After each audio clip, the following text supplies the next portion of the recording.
आपण पाहत आहात RK न्यूज, बातमी तुमची, आवाज आमचा। कनवाड म्हैसाळ बंधारा पाण्याखाली, मिरज पूर्व कर्नाटकची वाहतूक ठप्प।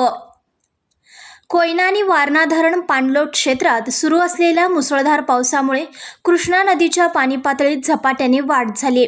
परिणामी रविवारी सकाळी कनवाड तालुका शिरोळ ते म्हैसाळ तालुका मिरज दरम्यानचा महत्त्वाचा बंधारा पावसाच्या पाण्याखाली गेला आहे। बंधारा बुडाल्यामुळे मिरज पूर्व भाग आणि शेजारील कर्नाटक राज्याला जोडणाऱ्या मुख्य मार्गावरील वाहतूक पूर्णपणे खंडित झाली आहे।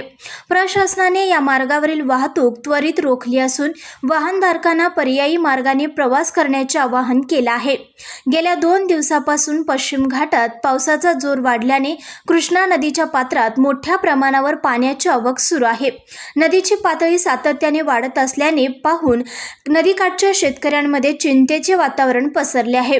शेतातील पाण्याचा उपसा करणाऱ्या विद्युत मोटारी व पंप पाण्यात वाहून जाण्याची किंवा खराब होण्याची भीती निर्माण झाली आहे।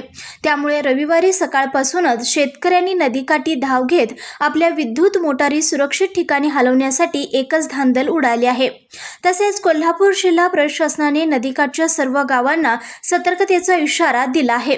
नागरिकांनी नदीपात्रात उतरू नये असे आवाहन करण्यात आले आहे।